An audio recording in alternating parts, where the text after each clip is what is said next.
İstanbul, sen gözəlliyinə doyulmayan bənzərsiz bir şəhərsən.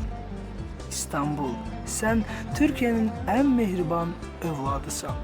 Eğer belə olmasaydı, bizi bu kadar qonaqpərvərliklə qarşılamazdın. Her nazımıza, cəfamıza bu kadar dözməzdin. Sevimli doğma İstanbul.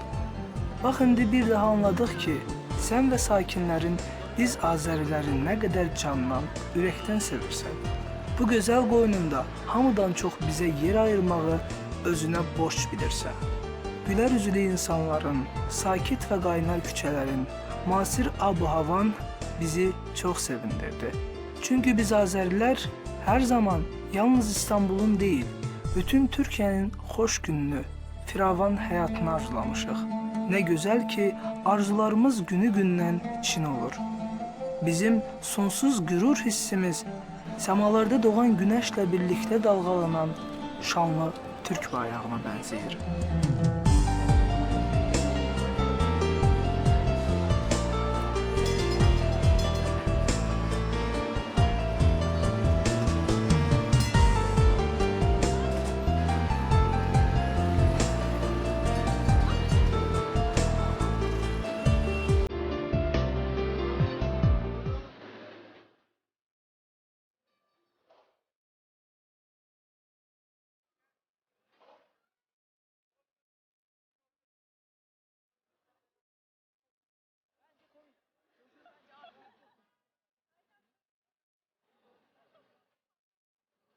Yol boyu hareket ettiğimiz İstanbul küçelerinde ve İstanbul'un en sevimli meydanı hesap olunan Taksim Meydanı'nda çöhrəsi təbəssümlü, güzel giyimli Türk insanlarını görmek bizi çok sevindirdi.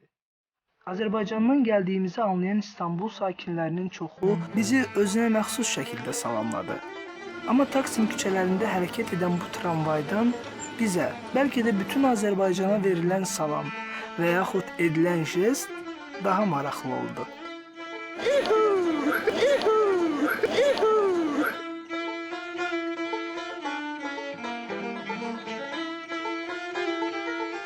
Taksim'de karşılaştığımız bu maraqlı insanların çoxu çılgın Türk gençlerdi. Gördüğünüz bu Türk gençleri müasir oldukları kadar da savadlı ve mehribandılar. Güzel giyindikleri kimi güzel hayat sürmeyi, özleri için emin bir geleceği kurmağı da çok sevirler. Deyəsən bu gençlerin sevmediği yegane bir şey var. O da qızıl zinnet eşyaları. Eğer belə olmasaydı, karşılaştığımız Türk kızlarının üzerinde hiç olmaya bir kızıl üzük görərdik. Ama valla bir dənə də olsun rast gəlmədi. Bir daha anladık ki, zaman geçtikçe bütün dünyada olduğu kimi Türkiye'de de kızıla maraq azalıb. Doğrusu deyəsən burada səhv etdim. Bilirsiniz niye? Türk gençleri qızıl zinnet eşyalarından istifadə etməsələr də, qızla pul xərcləməsələr də, amma ölkəyə gələn turistlər məhz qızıl zinnet eşyaları almaq üçün elə İstanbula üz tuturlar. Sual oluna bilər ki, nə səbəbdən? Hə, səbəbini bilmək üçün biraz səbirli olun. Az sonra üz tutacağımız məkanda bütün bu suallara asanlıqla cavab tapa biləcəksiniz. Ey bizim qızıl zinnet eşyalarını sevən tamaşaçılarımız ve bir gün İstanbul'a üz tutmaq niyyətində olan həmvətənlərimiz. Növbəti dayanacağımız məhz sizin üçündür. Elə isə adını eşidib, haqqında az xəbərdar olduğunuz Qapalı Çarşı ilə tanışlığa hazırsınız. İndi sizinlə birgə bu nağıllar aləminə səyahət edəcəyik.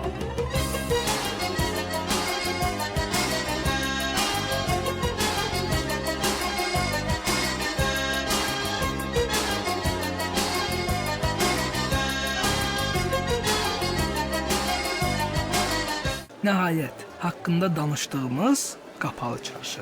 Bugün Türkiye'nin ve İstanbul'un tarixi məkanlarından biri olan ve muzey kimi dövlət tərəfindən qorunan Qapalı Çarşının tarixi 600 ilə yaxındır.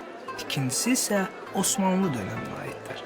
Belə ki, Fatih Sultan Mehmet İstanbul'u fəth etdikdən sonra şəhər daxilində çarşılar, hamamlar, dükanlar, evlər, daha nələr tikdirməyi əmr edir.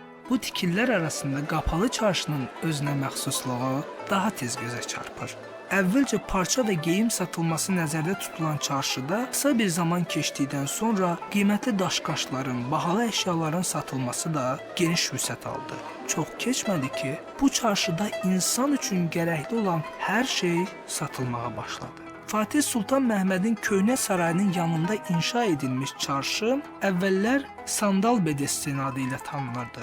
Amma qapalı çarşıya maraq və diqqət tək onun adından və maraqlı tikintisindən irəli gəlmirdi.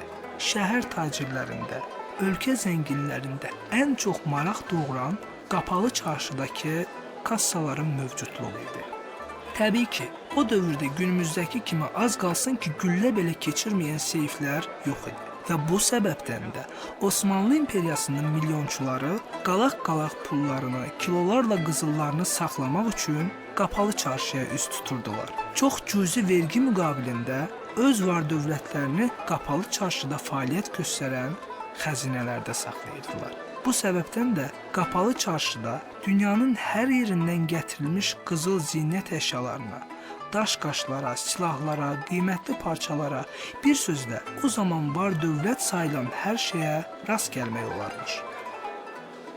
Labirint şəkilli qapalı çarşı 60 küçədən 4000-ə yaxın dükandan ibarət olmaqla dünyanın ən qədim və böyük çarşısıdır. Adətən bir şəhəri xatırladan örtülü bir məkanda yerləşən çarşı yarandığı gündən bu günə kimi böyüyüb inkişaf edir. 15-ci əsrdə qapalı çarşının hər küçəsində bir məsləkdən olan sənətkarlar çalışarmış. Onlar özləri istehsal etdiyi malları elə dükanlarındaca satarmışlar. Bu adət-ənənə günümüzdə də davam edir. Bu səbəbdən də çarşıda sənətkarlıqla, alqı-satqı ilə məşğul olanlar bütün qaydalara riayət edərək ticarət əxlaq və qanunlarına dürüstlüklə əməl edirlər. Çarşıya dəyər qazandıran bütün bu keyfiyyətlər ona əsas verir ki, bu tarixi məkanda nəinki gündəlik mallar, hətta bahalı daş-qaşlar və zinət əşyaları da satılır.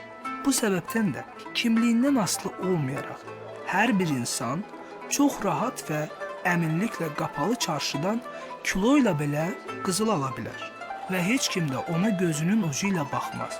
İnsanı təəccübləndirən yeganə məqam bu deyil. Belə ki, çarşıda fil sümüyündən tutmuş at quyruğuna qədər hər şey olsa da, qiymətlər cib yandırsa da, çarşıda bir dənə də olsun saxta mala rast gəlmək mümkün deyil. Satıcılar çarşının qanunlarından bir addım da olsun kənara çıxa bilməzlər. Belə ki, yan-yana qoyulmuş iki satlıq əşya görərsiniz. Soruşa bilərsiniz ki, ay əfəndim, niyə bu eyni malın qiyməti bu qədər fərqlidir? O zaman satıcı satdığı malın keyfiyyətindən tutmuş yaşama müddətinə qədər hər şey sizə dəqiq və aydın şəkildə xəbər verəcək. Əmin ola bilərsiniz ki, satıcı ucuz malı baha adına sizə satmayacaq. Elə bu keyfiyyətlərə görə ölkəyə gələn turistlərin hamısı qapalı çarşıya üst tutur. Ya buranı bir muzey kimi ziyarət edirlər, ya da son qəpiklərinə qədər pullarını burada xərcləməkdən çəkinmirlər. Qapalı çarşıda xüsusilə qızıl zinət əşyalarına daha geniş yer ayrılır. Bu səbəbdən də çarşının ana küçəsində olan qızıl mağazaları və zərgərlər küçəsi bunu təsdiq edən ən yaxşı dəlildir. 600-ə yaxın yaşı olan qapalı çarşıda gün ərzində 100 kiloya yaxın qızıl zinət əşyaları satılır. Bu da öz növbəsində həm turistlərə xüsusi zövq verir, həm də il ərzində dövlət büdcəsinə xeyli gəlir gətirir. Türkiyə büdcəsinə xeyli gəlir gətirən və turistlərin ən çox ziyarət etdiyi çarşılardan biri də Misir çarşısıdır. Misir çarşısı İstanbulun ikinci ən böyük çarşısıdır.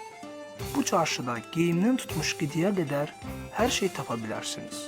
Yalnız qızıl zinət əşyalarına rast gəlməyəcəksiniz. Çünki qızıl alqı-satqısı üçün qapalı çarşı mövcuddur. Misir çarşısı yalnız gündəlik malların satılması üçün yaradılır. Türkiyədə olduğumuz müddət ərzində çox yerləri gəzdik, dolaşdıq və biz bugün yenə də Türkiyədəyik və Türkiyənin demək olar ki, turistlərini daha çox özünə cəlb eləyən və bütün turistlərin hər zaman ziyarət etdiyi iki çarşı varsa, biri qapalı çarşıdır, biri də Misir çarşısı. Biz hal-hazırda gördüğünüz bu böyük Misir çarşısının içindeyik. Misir çarşısında nə istəsəniz, neçə istəsəniz əldə edə bilərsiniz. Sual oluna bilər ki, niyə məhz Misir çarşısı? Tək bir cavabı var. Deyilənə görə keçmiş əsrlərdə Misirdən Türkiyəyə gələn tacirlər öz dəvələri üzərində ədviyyatlar gətirərmiş. Və o vaxtdan başlayaraq bu günə kimi Misir çarşısında hər çeşiddə, hər qiymətdə ədviyyata rast gələ bilərsiniz. Amma bir zamanlar ədviyyat adı ilə təqribən 6-7 əsr əvvəl yaradılmış Misir çarşısında hal-hazırda tək ədviyyat deyil, dünyanın altında nə istəsəniz tapa bilərsiniz. Bilirsiniz, bu bazarda hər şey almağa imkanınız çatar. Çünki qiymətlər çox münasibdir. Misir çarşısını Osmanlı hökmdarı 4-cü Məhəmmədin anası Xədicə Turxan Sultan inşa etdirib. Allah sənə rəhmət eləsin, ay Xədicə xanım. Görən bu çarşını tikdirməsəydin, onda bizlər hara üst tutardıq? Uyğun bildiyimiz geyimi, qidanı, hədiyyəni hardan satın alardıq?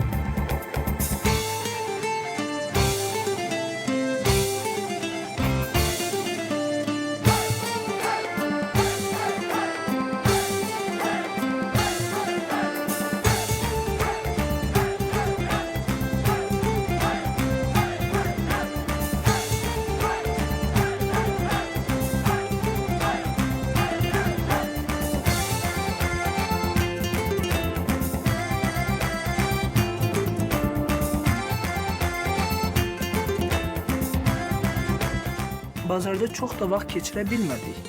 Çünki digər çəkiliş məkanlarında bizi gözlədiklərinə görə ayrılmaq məcburiyyətində qaldıq. Amma doğrusu çəkiliş əsnasında Bakıdakı doğmalarımıza hədiyyə almağı unutmadıq.